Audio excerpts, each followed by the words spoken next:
Welcome to Part 6 of the Written by Rich Hosek podcast presentation of Near Death, a Rainy Day Investigation.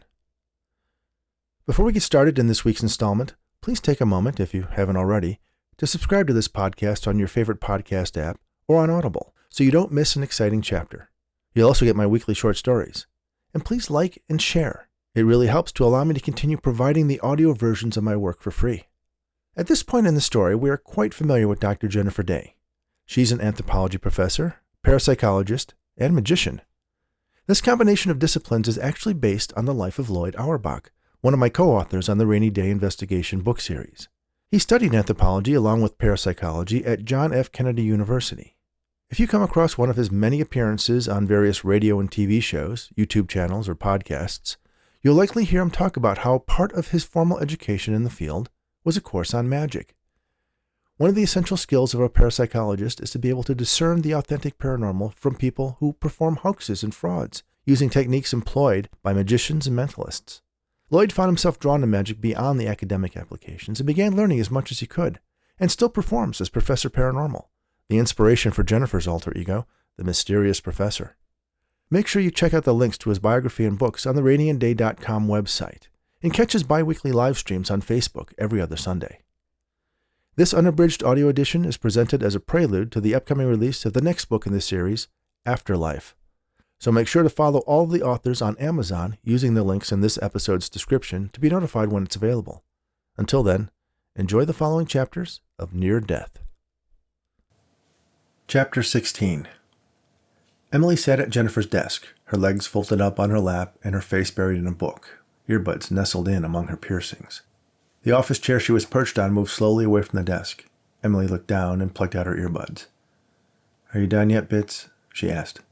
Bits climbed out from under the desk. He had an LED headlamp on that shone directly in Emily's eyes when he looked at her.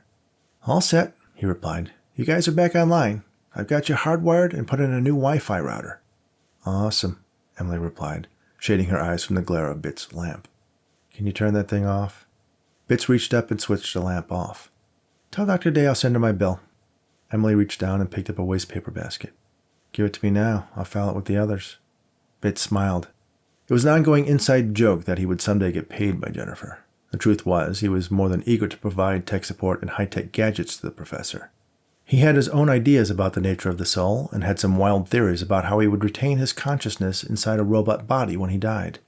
And since Jennifer's research conveniently intersected with his own crazy ideas, he was happy to help her out whenever and wherever. For Bits, the reward was the work, which is also why he didn't actually live anywhere. He found it hard to pay rent when he didn't believe in the concept of money.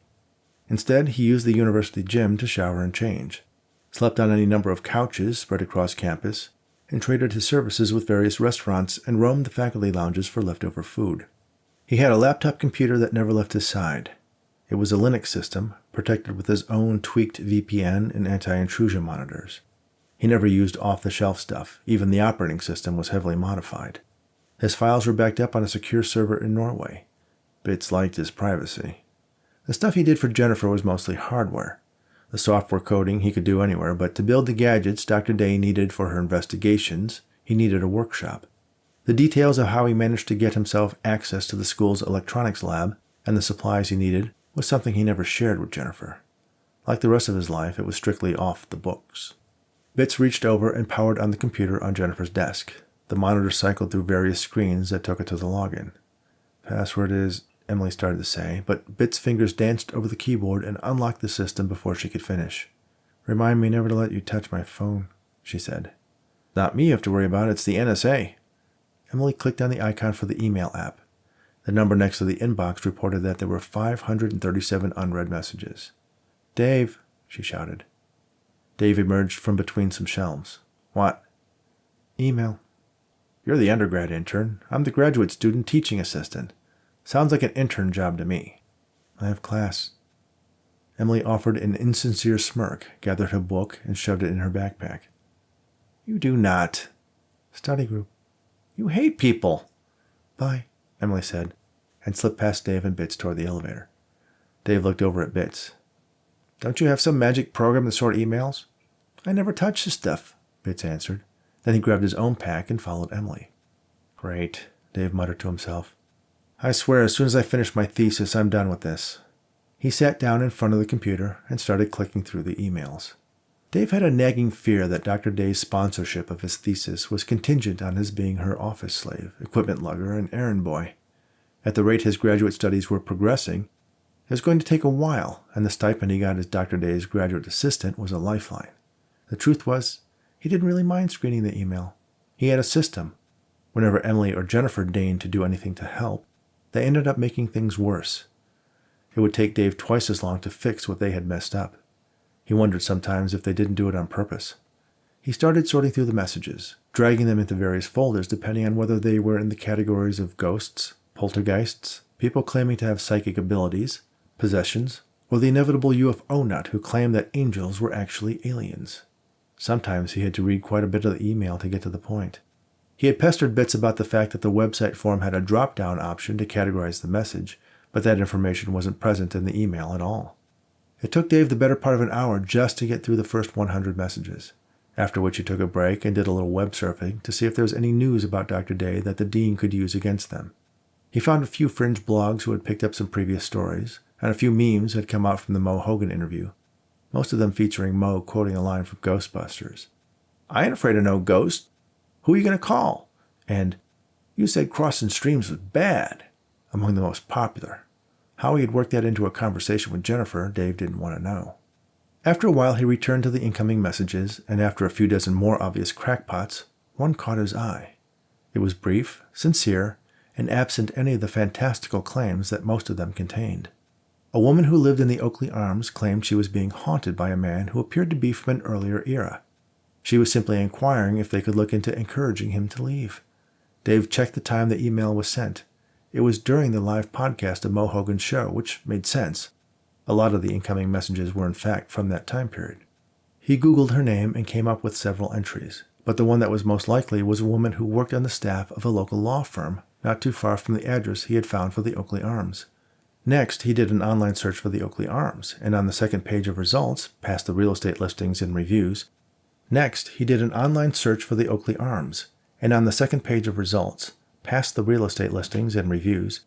he found some mentions included in websites he was familiar with that chronicled stories of San Francisco hauntings.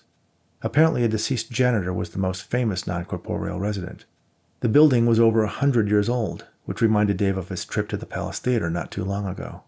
He knew now for a certainty that Dr. Daye would absolutely insist on looking into the case based on the age of the building alone. "History is mostly ghost stories," Jennifer was fond of saying. It was often quoted when she did interviews, and she frequently promised to write a book with that title, but had yet to get around to it. Dave put the email from Diane Collins at the Oakley Arms in the interesting folder and sent the last of the emails to their appropriate destinations, most of them being spam.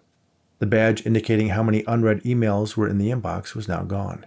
He leaned back, placed his fingers behind his head, and put one foot, then the other, on the big wooden desk and leaned back for a well-deserved moment of peace. It had been 3 years since he began his research under Dr. Daye. He'd had several false starts on his thesis, and at present was still searching for a novel approach to his chosen subject. Jennifer's style was mostly hands-off, well, entirely hands-off. He would come to her with questions, which she would bounce back at him, and whatever answer he grabbed out of thin air was what she enthusiastically endorsed. So he would sit in front of his computer for months at a time, writing, researching, rewriting, only to find that the premise of his thesis fell apart, and he was back at square one.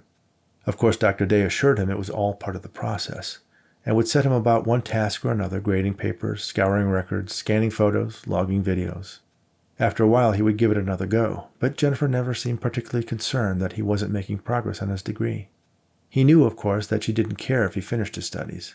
The longer he was a grad student, the longer she wouldn't have to find someone else to do what he did for her.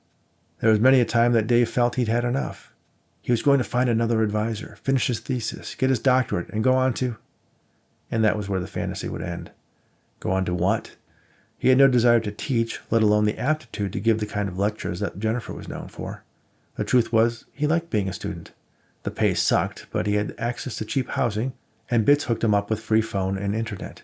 And he actually liked ramen. Being Jennifer's grad assistant was the perfect job for him. He got to avoid the responsibilities of real life, and to be honest, although he complained, he kind of liked working with her. A lot of it was boring and tedious, and she treated him like her own personal servant, but it was also exciting at times. And the things he'd seen. He was a skeptic at first. He'd been drawn to Dr. Daye like every other undergrad who had taken her course. She made anthropology interesting, accessible, and for Dave, very appealing. It was through Jennifer that he had awoken his own love for the field. Being her graduate assistant and doctoral candidate was an opportunity he couldn't pass up. Little did he know at the time that instead of being a path to his career, it would actually become his career. Comfortable? Dave jerked at the sound of the voice. He tried to remove his feet from the desk, but ended up leaning back past the tipping point of the chair. His arms flailed, but that only made it worse, and he ended up crashing backwards in a heap on the floor. Jennifer walked over to the desk and looked at Dave lying on the ground. His expression was more embarrassed than pained. "Sorry, didn't mean to scare you," she said. "You didn't scare me," Dave replied. He laid there for a moment, then crossed his arms over his chest as if he was perfectly comfortable where he was. Jennifer stared at him for a moment, then asked, "Can I have my desk back?" "Oh, sure," Dave said. He swung his legs up over his head, bumping his feet into the bookshelves behind him. Then he dropped them to one side and tried to roll over, but the armrest on the chair snagged his belt and made it impossible for him to stand. "Need a hand?" Jennifer asked. Dave smiled and shook off her offer. He struggled a bit more, then finally managed to get to his feet. He righted the chair and spun it around, offering it to Jennifer to sit in. "Thank you," she said, letting out a small laugh. She liked Dave a lot. She knew she took advantage of his easygoing nature and personal insecurity, but she also knew they both had a good thing going and couldn't resist the urge to keep it going for as long as possible by not pushing him to finish his thesis. That time would come, but no need to rush it. "Did you set up that meeting with the dean?" she asked. "I did. Tomorrow afternoon. Don't miss it," Dave warned. "I won't." "And don't make him any angrier at you." "Don't worry. I'm going to straighten everything out. We'll be out of the dungeon before you can say—" "Just be nice," Dave said. "I'm always nice, aren't I?" Jennifer sat down at the desk and spied the tidy inbox on her computer screen. "Anything interesting?" she asked. That would be the emails in the interesting folder," he said, annoyed at having to point out what seemed perfectly obvious. Jennifer opened the folder and scanned the subject lines. "The one about the Oakley Arms is the most promising. Old building, lots of history," Dave suggested. She found the email he was talking about and opened it up. She read it, knowing that Dave was doing the same over her shoulder. He was right. The woman who wrote it seemed perfectly rational, and the phenomena she described was nothing they hadn't seen before. "Do we have anything in the files on the Oakley Arms? It sounds familiar." "Yep," Dave confirmed. "I did a quick search when I first saw the email. I think we might have received other tips about spirits there. Nothing ever panned out, though." "Anything about a male ghost haunting young women?" "Not specifically. The story's mostly concerned an entity that, well, sometimes tidies the place up." Jennifer raised an eyebrow. "A neat freak poltergeist?" Dave shrugged.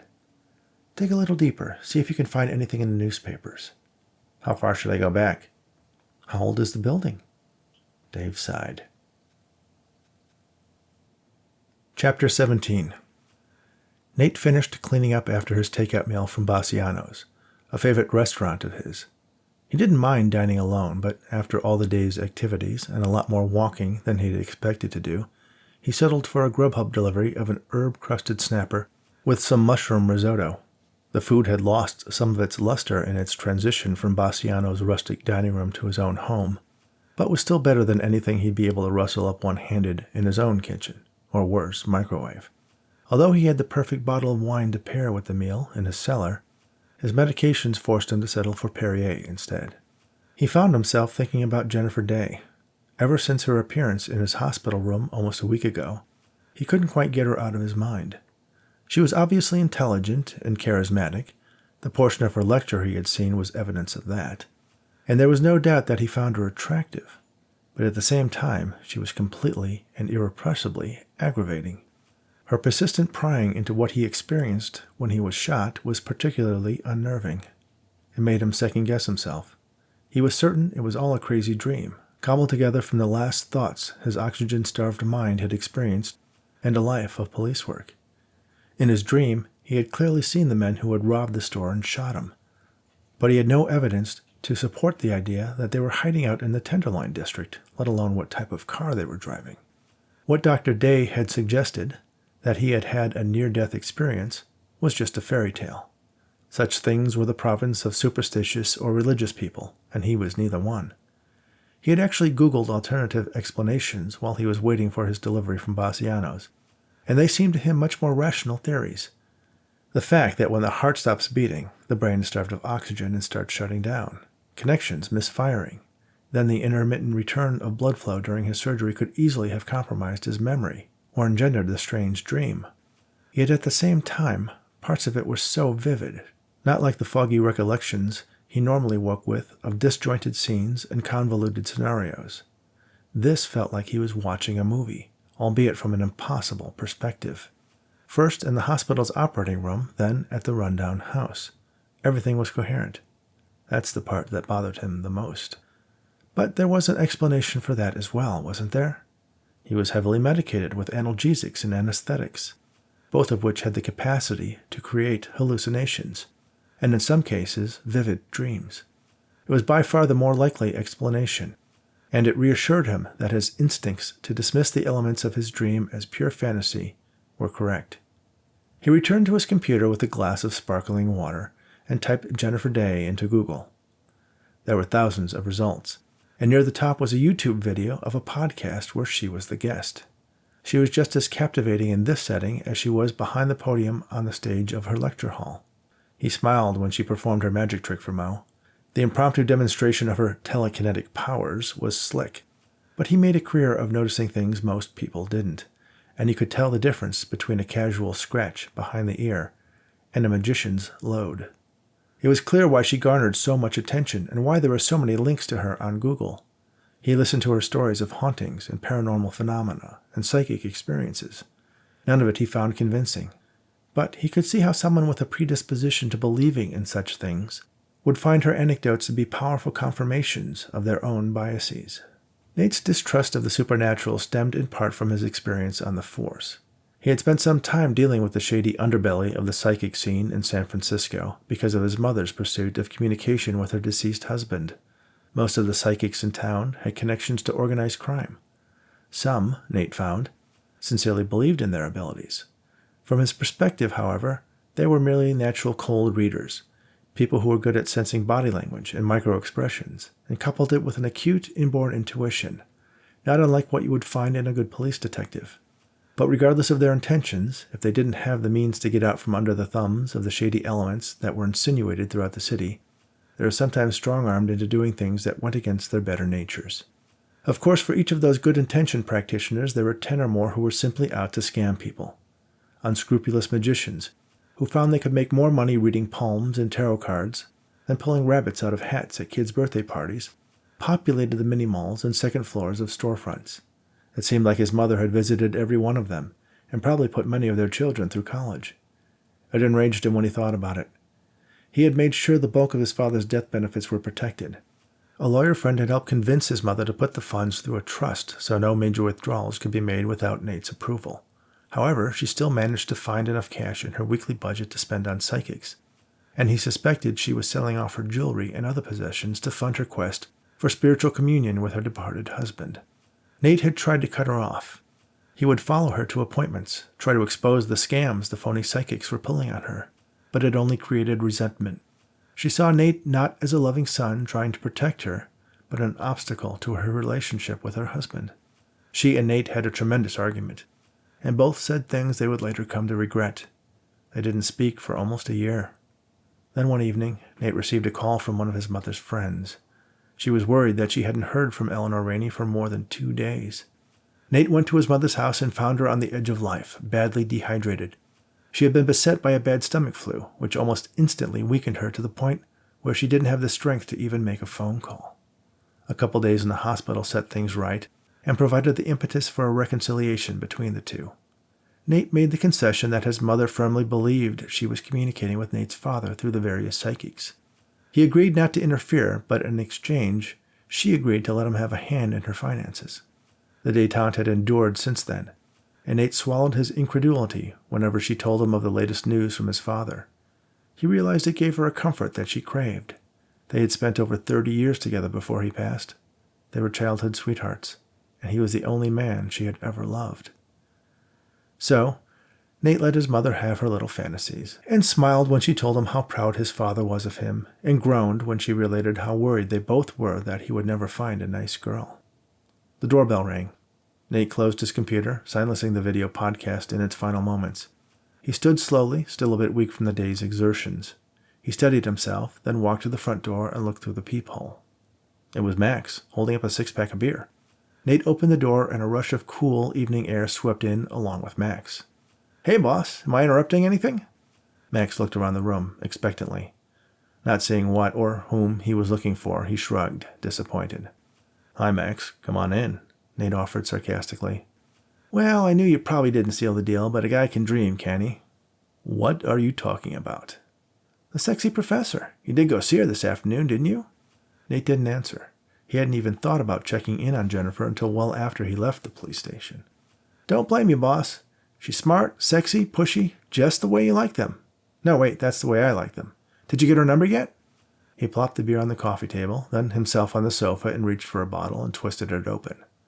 "So spill, what happened?" he asked, then took a long draught from the beer. "Nothing," Nate answered. He crossed to the recliner next to the sofa and lowered himself down gently, using his good arm to steady his descent. "Not buying it," Max declared. "She's interested in you. You should make a move." "Well, not that it's any of your business, but I only saw her to get her to stop harassing me." "You really are rusty on the whole dating thing, aren't you?" "She's an opportunistic showboating publicity hound and only wants to get me to be a story in her next book." "Oh, so you have been checking her out," Nate stammered. I looked into her background, nothing more." Max used his beer to point at the laptop. "So, if I open that laptop, I'm not going to see a picture of her on your screen?" "Not even close." Max lifted himself out of the couch and started toward the dining room table where Nate's laptop lay closed. Nate put his arm out to stop him. "Okay, when I was Googling her, there was a YouTube video of some podcast she appeared on." Max collapsed back onto the sofa, smiling. "I knew it! Is she naked?" "Of course not." Max kept on smiling as he drank from his beer. "She is hot, though. You have to admit that." "She's attractive, but she's also intelligent and accomplished." "Oh, what happened to opportunistic and nefarious?" "I never said nefarious. Look, did you really expect to come here and find me with her? I just got out of the hospital. I can barely walk around on my own for more than 15 minutes. Max shook his head. "Excuses." "Reasons," Nate countered. "So, any updates?" he asked, hoping to change the subject. "Not yet," Max answered, shifting into a more serious mood. "But we will get them. I put out some feelers to some out-of-state jurisdictions. If we can establish that they've been working across state lines, we can get the FBI involved." "Oh yeah? The captain is on board with that?" Nate asked suspiciously. "I just sent some emails." "And if it gets back to her?" "Don't worry. I'll put all the blame on you. I'll be okay." Max finished off his beer, then cracked a smile. Nate couldn't help but laugh. The slight motion sent a needle of pain through his shoulder. "Don't make me laugh," Nate said, trying to get himself comfortable again. "Hey, enough shop talk. If you don't have any deets on your new girlfriend," Nate moaned and rolled his eyes, "then can we at least watch the Giants game?" Max reached for the television remote and turned it on. He tapped in the number for the local sports channel and opened another beer. He offered it to Nate. Nate declined with a sigh. "Can't. Still on the pain meds." "Oh, right. You probably have all the good pills that keep you from operating heavy machinery. More for me." He put his feet up, and they spent the rest of the night criticizing the performance of the team and the decisions of the manager. It was exactly what Nate needed. Chapter 18. Dave and Emily sat in front of the two ancient microfiche readers, paging through old editions of the San Francisco Chronicle. Dave had found a story about the completion of the Oakley Arms just after the turn of the last century in the digitized version of the archives. He was lucky. Most of the scans of the old newspapers were barely legible, and the technology that read the blurry text to create the index was invented years before any machine learning algorithms added their smarts to the task. He did have some key dates that he was able to identify and articles that mentioned the Oakley Arms. Some headlines were legible, and he was able to create a hit list of issues on the old paper he would want to start with. But without looking at the actual pages and scanning for other contemporary stories, they wouldn't really be able to get a complete picture of the history of the building. Emily actually enjoyed this kind of work. She liked scrolling through the past on the large, grainy projector, and had an uncanny ability to pick out relevant stories from the full-sheet newspaper pages on the screen. The political incorrectness of many of the stories and the advertisements was amusing to her. Dave, on the other hand, was not a fan of such an analog throwback. He was of the growing generation that felt, if it wasn't on Google, it wasn't worth knowing. "How far back do we have to go?" Emily asked. Dave tapped a date on a notepad he kept next to the microfiche reader. "January 15th, 1912. It was built after the great earthquake of 1906. "I thought that was in the 80s. "You know, things did happen before you were born." "That is before I was born." "Okay, before your parents were born." "Nothing interesting," she commented, scanning sheet after sheet of poorly photographed newsprint. "Why did you ever become an anthropology major if you're not interested in history?" Dave asked. "I prefer my history ancient," Emily replied. "Bingo," she said, matter-of-factly. She pressed the copy button on the microfiche reader, and the output of the display was optically redirected to an equally outdated photocopying mechanism that spit out a smudged copy of the page she was looking at. Dave leaned over and looked at her screen. The headline read, "Axeman meets his end from atop Oakley Arms." "That sounds promising," Dave commented. "Can I go now?" Emily asked. "We've got 2 more decades to search. See if there's any other stories about this Axeman in the weeks before." Emily raised an eyebrow. "You want me to go back?" "Yeah, it sounds like there was a killer slashing people. Violent deaths means restless spirits. If we don't get it now, Dr. Daye is just going to make us go back and do it later." Emily sighed and did a quick rewind of the spool of microfiche. "Ooh," Dave exclaimed while paused on a page of his own machine. "Find something?" Emily asked. "Sale on suits. Only $20. For 2. You know, people made like $20 a year back then. You really need to get a better perspective on contemporary history." Emily hit the copy button a couple times in a row. "Hey, easy with that. It's $1 a copy." "You want the goods on the local axe murderer or not?" Dave glanced over at her screen. "Carry on." Chapter 19. Jennifer sat in one of the uncomfortable leather chairs in the dean's outer office, flipping through her Twitter feed. After an appearance on something like The Mo Hogan Show, she was usually inundated with a mix of compliments, lewd offers, religious warnings about trespassing on God's domain, random memes, and the occasional inquiry for her to look into some ghost or paranormal situation. She was specifically focused on the latter category, though she did take a moment to reply to some compliments on her appearance on the podcast. Specifically, she was looking for something she could use to open Detective Raney's mind. She knew that his experience with his mother and storefront psychics made him a more resistant skeptic, but the right experience might be able to shift his thinking. "He'll see you now, June," the dean's assistant said abruptly. Jennifer looked up at the middle-aged woman, who was always nice to Jennifer despite being fiercely loyal to the dean. "Thank you, June," Jennifer said. She tucked her phone away and strode purposefully toward the door to the inner office. Inside, the dean was sitting at his desk with what looked like a handwritten letter unfolded in front of him. Jennifer strode up to the desk and stood in front of it with her arms crossed. "Have a seat," the dean offered. "I'd rather stand," she replied. "That way I can look down on you like the cowering rat you are. What are you trying to achieve by putting me and my staff in that crypt?" "Seems to me you might enjoy that kind of environment," the dean said. Jennifer ignored his insult. "I'm a tenured member of this department. I conduct one of the most popular classes on this campus. The drunken bacchanalia the frat houses host are popular as well. That doesn't mean either of them contribute to the academic mission of this institution.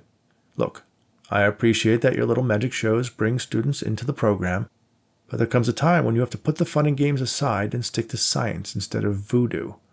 "You realize that Anderson actually teaches a course on voodoo," Jennifer countered. The dean shook her comment off. "I'm talking about your extracurricular activities, the ghost hunting and mind reading and teleportation." "I think you mean astral projection." "I mean, this department cannot reward such blatant disregard for the standards and the academic mission we need to uphold. You're not studying an acknowledged field of legitimate academic value." "How can you call yourself an educator and be so closed-minded? Just because my research doesn't involve sorting through dusty bones and broken pottery doesn't mean it's not a legitimate avenue of inquiry. We have a theology department at this school. They believe in omnipotent deities and afterlife miracles. Does that mean they should be drummed out of the university?" "That's different," the dean insisted. "They are not representing the sciences." "But isn't that why we draw a line between the hard and soft sciences? When we study the past, there's no experimental process we can rely upon to support our hypotheses. We look for evidence and try to interpret it, And to pretend that there is no evidence for the supernatural with all the thousands of stories and accounts ranging across all civilizations is counter to our responsibility to question everything. The dean sighed and sat back in his chair. There is a line, Dr. Daye. We can't just take every crackpot idea and turn it into a college course. Your colleagues are trying to provide a serious educational environment for our students. The dean rose from his chair and leaned forward, his fingers tented on the desk blotter. And, he said emphatically, I know that you and your staff use the university's resources for your investigations. My investigations are a continuation of the work in my thesis, the document upon which I was awarded a PhD. The university hired me and granted me tenure knowing full well the direction my research would go. I was not head of the department at that time. Otherwise, you never would have had the opportunity to contaminate the corpus of work generated by this department. Jennifer shook her head and took a step back. Have you forgotten that we started teaching her together? You used to be interesting, a little lacking in confidence, but I liked you. You had promise. You just needed to believe in yourself more. The dean stood up straight and lifted his chin. I don't need your backhanded compliments. I accepted a position in the administration because I knew I could do more as a leader. Jennifer laughed. The only reason you're dean is that you couldn't get published. You were always jealous of me when we were colleagues, and as you climbed your way to this office, you've been trying to keep me down every step of the way. I've only acted in the best interest of the department, the dean insisted. Well, is it in the best interest of the department to be a constant obstacle to the member of your staff who consistently gets the highest student ratings? Teaching is not a popularity contest. Well, what does it matter how the university gets attention as long as it attracts students and donors? The dean is surprisingly silenced by Jennifer's question. Look, he began in a more conciliatory tone of voice. I didn't ask you here to get into an argument. He sat back down in his chair, then waited for Jennifer to seat herself in one of the chairs in front of his desk. The fact is, I did have some space open up that you and your staff may use, he said. I'm sensing a but, Jennifer replied suspiciously. There is no but. I just need you to fulfill all the responsibilities of your position. Jennifer grinned. And which of those responsibilities exactly am I being expected to fulfill? The dean hesitated. There is a donor. Jennifer sensed he was reluctant to continue. Go on, she urged. What is it about this donor that involves me? Well, it seems he caught wind of you and is considering making a sizable donation contingent on meeting you. Ah, and you can't have your precious money man thinking you keep me in the basement. So who is this philanthropist who is so interested in my work that you need to swallow your pride and maybe a little crow along with it? The dean picked up the letter on his desk and handed it over to Jennifer. She took it and started reading. It was a short note expressing his desire to set up an endowment for the department where Jennifer Daye was a professor.